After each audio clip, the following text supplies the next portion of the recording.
Novas conexões com o Homem-Aranha e o universo cinematográfico da Marvel estão acontecendo, e isso tá vindo de fotos de bastidores da série da Miss Marvel, de uma foto publicada pela própria atriz da Madame Teia. Como assim? Até a atriz tá revelando demais, mas também de um e-mail vazado gravíssimo, de um dos maiores vazamentos que já aconteceram. E agora, analisando isso tudo, nós podemos encontrar até uma resposta de como a Marvel pode lidar com os X-Men, com o Motoqueiro Fantasma e com vários outros personagens, assim com Blade também, por exemplo. Quem diria que tudo isso poderia sair de uma conversa do Kevin Feige por e-mail lá em 2012 que caiu na internet e agora tá aqui ao nosso alcance. Vamos falar sobre isso tudo porque esse pessoal revelou demais, revelou o que não queria e tá tudo aqui nesse vídeo. Vambora! Olá, como vai? Tudo bem? Eu sou o Miguel Loquia e tem muita coisa para falar nesse vídeo, então não vamos perder muito tempo. Vamos já falar sobre as fotos que estão saindo dos bastidores da série da Miss Marvel. Recentemente eu comentei aqui sobre como a série da Miss Marvel teoricamente deveria ser a próxima série a estrear logo depois da série do Cavaleiro da Lua. Porém, isso pode mudar, porque a série da Mulher Hulk passou por regravações que já terminaram, enquanto a série da Miss Marvel está passando por regravações agora, nesse momento. Então faça as contas, se a série da Mulher Hulk terminou de filmar e da Miss Marvel está sendo filmada, pô, talvez a série da Mulher Hulk fique pronta antes e estreie antes. Então logo depois de Cavaleiro da Lua, poderíamos ter a série da Mulher Hulk e só depois a série da Miss Marvel. Só que o que importa para nós agora é que, como estão rolando filmagens, ou melhor, refilmagens da série da Miss Marvel, estão vazando fotos de bastidores. E são fotos de bastidores de uma cena em que a Kamala Khan está fugindo. Olha só essas imagens. Ela está fugindo com esse traje aí, que é a fantasia dela do traje de Capitã Marvel. Ou seja, não é nem o traje final, né? O uniforme dela de Miss Marvel, que até vazou já o traje dela de Miss Marvel que ela vai usar no final da série. Mas enfim, essa aqui é provavelmente uma ceninha pro início da série ainda, pros episódios iniciais. Só que o que chama mais atenção aqui nessas fotos vazadas é que ela tá fugindo como se estivesse sendo perseguida, e pro final nós vemos que tem uma galera aqui, tipo a produção, carregando o drone, como se ela estivesse sendo perseguida por esse drone durante essas filmagens. E esse drone, você reconhece esse drone aí, ô Loquia? Você reconhece, pô, você não é bobo nem nada. Esse drone aí são aqueles drones dos óculos Edith, os óculos Edith, que o Tony Stark deu pro Peter Parker em Homem-Aranha Longe de Casa. A mesma tecnologia que o Peter Parker deu pro Mistério, Enganado, e que depois, durante Homem-Aranha Sem Volta para Casa, o governo, representado pelo controle de danos, confiscou do Peter Parker. Então olha só o que está acontecendo. Provavelmente as refilmagens da série da Miss Marvel estão rolando porque vão encaixar,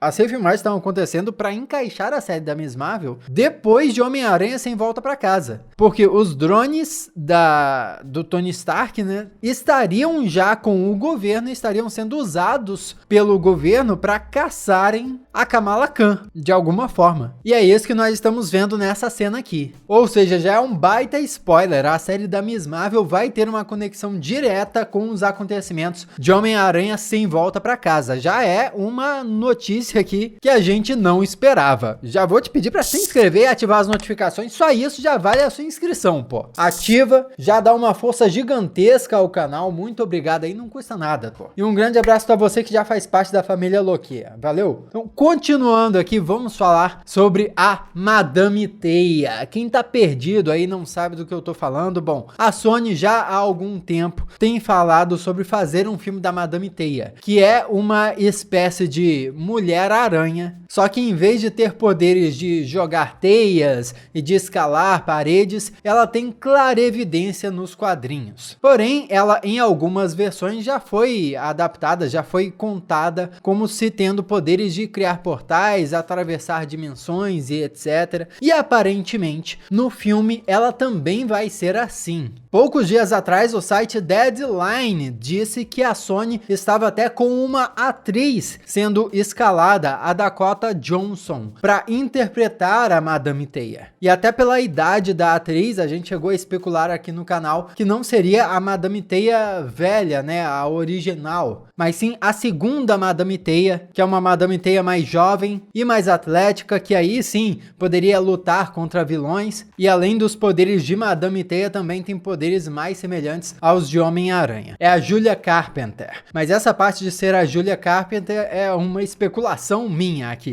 O que não é especulação minha é que o Deadline disse que a Sony está com a Dakota Johnson para ser essa personagem nos cinemas, e que a própria atriz Dakota Johnson agora publicou no próprio Instagram dela essa notícia, basicamente confirmando que ela vai interpretar essa personagem. Pô, se ela não fosse interpretar essa personagem, por que ela ia publicar essa notícia? E mais, ela foi mais longe. Ela marcou a Sony Pictures e marcou também a Marvel Studios. E isso deixou muitos fãs com a pulga atrás da orelha. Porque o filme da Madame Teia, inicialmente, seria apenas da Sony Pictures, que tem os direitos de adaptação cinematográfica para os filmes do Homem-Aranha. A Sony Pictures e a Marvel Studios fazem em conjunto os filmes do Homem-Aranha em si, mas os filmes derivados do Homem-Aranha, como por exemplo Venom e Morbius e Madame Teia também, inicialmente, seriam filmes exclusivos da Sony Pictures. Só que a atriz marcou Marvel Studios também. Peraí, será que o filme da Madame Teia vai ser em conjunto com a Marvel Studios também e vai integrar o universo cinematográfico da Marvel como um todo, assim? A Madame Teia vai ser no mesmo universo, vai compartilhar o mesmo universo, a mesma Nova York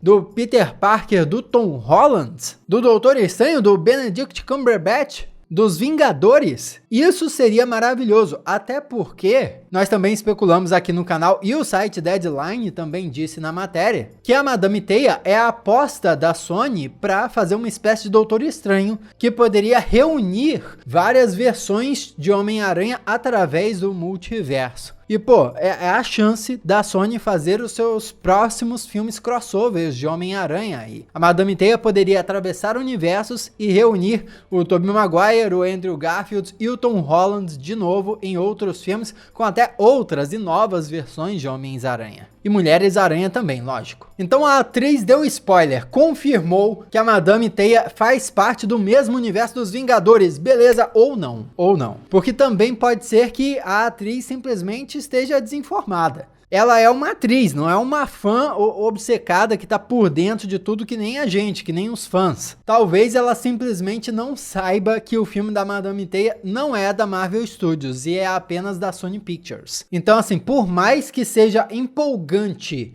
imaginar que o filme da Madame Teia seja uma parceria da Marvel Studios com a Sony Pictures, até porque isso seria um selo de qualidade, uma vez que os filmes do Homem-Aranha da Marvel Studios com a Sony Pictures são melhores que os filmes só da Sony Pictures, né? Tipo, só os filmes do Venom. Então seria ótimo que os filmes da Madame Teia fossem feitos em parceria com a Marvel Studios, mas por enquanto a gente não pode ter certeza disso ainda. Não dá para levar a marcação da atriz nessa postagem do Instagram como uma confirmação ainda. Vamos levar apenas como uma possibilidade. Seria legal se acontecesse. Vamos torcer.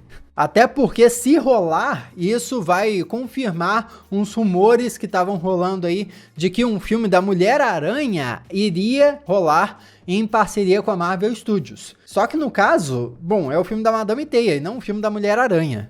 aí fica a questão, né? Será que o antigo projeto do filme da Mulher-Aranha foi colocado em pausa e o filme da Madame Teia ganhou uma prioridade e o filme da Madame Teia, no caso, vai sair antes em parceria com a Marvel Studios em vez do filme da Mulher-Aranha? Enfim, pode ser que sim. Vamos aguardar para ver. Mas vamos falar dos e-mails. Não sei se você lembra, Loquia, mas lá em 2014 rolou um mega vazamento, um mega hack e vários e-mails da Sony vazaram pelo WikiLeaks. Inclusive foram esses vazamentos que empurraram para que o acordo entre a Sony e a Marvel Studios acontecesse e as empresas passassem a dividir os acordos do Homem-Aranha nos cinemas. Acontece que alguns desses e-mails são interessantes até hoje, para a gente entender como é que a cabeça desses grandes produtores desses estúdios funcionam e assim a gente ligar os pontos, para compreender como é que eles podem trabalhar e decidir as coisas hoje, no universo cinematográfico dos super-heróis em que eles ainda trabalham. No caso aqui, nós temos uma sequência de e-mails muito intrigantes sobre nada mais, nada menos do que o roteiro de Espetacular Homem-Aranha 2. Olha só que bizarro, esses e-mails são de 2012, que é o ano que estreou Vingadores 1 e que estreou o primeiro filme do Espetacular Homem-Aranha. Ou seja, é o ano que o primeiro filme do Espetacular Homem-Aranha saiu, mas o filme do Espetacular Homem-Aranha 2, o roteiro, melhor dizendo, do Espetacular Homem-Aranha 2 já estava pronto e esses caras, esses produtores de Hollywood já tinham acesso ao roteiro do segundo filme do Espetacular Homem-Aranha e já achavam o roteiro do segundo filme do Espetacular Homem-Aranha horrível. Inclusive o Kevin Feige, que hoje é o presidente da Marvel Studios, o Kevin Feige, o bonezinho, o cabeção, o cabeça grande, o grande cabeça, o manda-chuva da Marvel Studios. E você vai ver o que ele vai responder aqui no final. Os e-mails aparecem aqui de baixo pra cima, tá? Uma organização meio doida. Quem escreve o primeiro e-mail aqui é o Alan Fine para o Tom Cohen. E ele sai dissecando como o roteiro para o Espetacular Homem-Aranha 2 é horrível. E termina até falando de 3 vilões. O filme tem 3 vilões, que é o Duende Verde, que aparece, o Electro e o Rhino, que também aparece. E ele acha isso horrível. O filme é muito longo. Ele reclama também do fato de terem matado a Gwen Stacy e do fato de terem feito um reboot. É muito engraçado ver esses grandes produtores, esses grandes nomes de Hollywood conversando, falando assim em e-mail como se fossem pessoas normais, assim, a gente conversando no Zap, né, reclamando de um filme que acabou de assistir. No caso aqui, eles leram um roteiro do filme, que só ia estrear 2 anos depois. No meio de um dos últimos e-mails aqui, ele pergunta ao próprio Kevin Feige, né? Um dia nós vamos estar rebootando o Homem de Ferro, a franquia do Homem de Ferro com novos atores. E ele pergunta se ele, o Kevin Feige, mudaria alguns eventos da história original, da trilogia original. Porque na época, vamos lembrar, 2012, eles estavam pensando em trilogia, em Homem de Ferro 1, 2 e 3. Eles não tinham nem Vingadores Guerra Infinita, Vingadores Ultimato em mente ainda. E ele vai e continua narrando alguns eventos aqui, alguns eventos diferentes, querendo saber se o Kevin Feige concordaria com isso, concordaria em contar alguns desses eventos diferentes se rolasse um reboot. E o Kevin Feige dá a resposta. Essa resposta que poderia ser válida até hoje. Olha só. Primeiro ele fala sobre Homem-Aranha. Eles estão definitivamente iniciando um universo alternativo ao da primeira trilogia. Não há nenhuma dúvida. Eu vi a mordida de aranha no filme do Sam Raimi. E era uma mordida totalmente diferente da mordida de aranha do Espetacular Homem-Aranha. Olha só o nível de nerdice do Kevin Feige. O cara identificou que o Homem-Aranha do Espetacular Homem-Aranha é de um universo diferente pelo tipo de mordida na mão do Homem-Aranha. Esse é o Kevin Feige, pô. É o cara que comanda Marvel Studios. Por isso que o universo cinematográfico da Marvel é o universo cinematográfico da Marvel. Que tem um nerd desse lá, pô. E ele conclui falando, eles rebutaram. E aí ele continua, é aqui que ele fala. Nem em 1 milhão de anos eu defenderia reiniciar o Homem de Ferro no universo cinematográfico da Marvel. Para mim é como o James Bond e nós podemos continuar contando novas histórias por décadas, até com diferentes atores. Ou seja, o que ele disse aqui é que ele é contra reiniciar as histórias dos super-heróis no universo cinematográfico. Para ele continua as histórias para sempre. Substitui ator, não tem problema. Mas a história continua, não desfaz as histórias que aconteceram antes, não. A mesma coisa que aconteceu quando tiveram que substituir o Edward Norton como Hulk. No Incrível Hulk era o Edward Norton, Bruce Banner. Em Vingadores substituíram pelo Mark Ruffalo. Mas pô, continuou. É o mesmo universo. Para o Kevin Feige é isso. Então, desde 2012, o Kevin Feige é contra apagar as coisas. E por que isso é importante até hoje? Porque se a mente dele, se a cabeça dele não mudou e nós não temos nenhuma evidência de que mudou, isso nos indica o que ele vai fazer com o multiverso. É só olhar para o que aconteceu com o Homem-Aranha sem volta para casa. Ele simplesmente reforçou que existe o Homem-Aranha do Tom Holland, mas olha só, existe também o Homem-Aranha do Andrew Garfield e do Tobey Maguire. Então não apagou a história dos outros Homens-Aranha. Ele reforçou, aquelas outras histórias existem também em paralelo, estão lá. Em breve, no universo cinematográfico da Marvel, ele vai precisar apresentar novos X-Men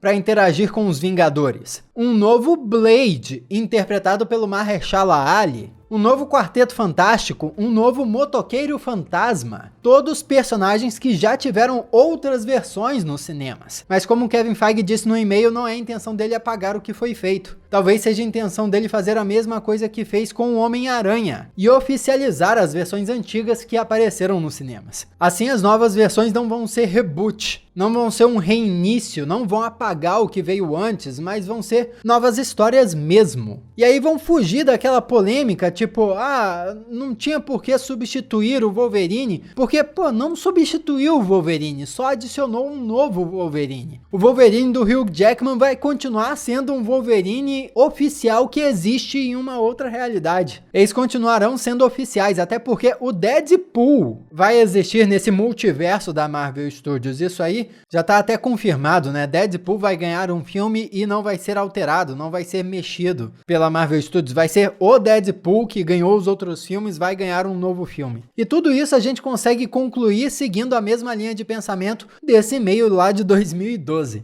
O mais louco é que toda essa movimentação já pode começar em Doutor Estranho 2 no Multiverso da Loucura, que segundo rumores já pode introduzir pra gente personagens de versões antigas, de filmes antigos da Marvel. Eu vou deixar uma playlist com tudo sobre o Doutor Estranho aqui na descrição para você clicar e assistir. Nos resta saber é o seguinte: Vingadores Ultimato rolou conectando todos os filmes que tinham saído até então do universo cinematográfico da Marvel. Mas uma vez que tiver sido oficializado o multiverso cinematográfico da Marvel, com todos os filmes do multiverso, pô, será que eventualmente vai rolar um filme, um mega evento cinematográfico que vai reunir todos esses personagens de todos esses filmes, de todas essas franquias aí, desde antes do universo cinematográfico, dos filmes dos X-Men, dos filmes do Homem-Aranha, tudo isso? Será que esse vai ser o infame filme adaptando as guerras secretas dos quadrinhos? Pô, aí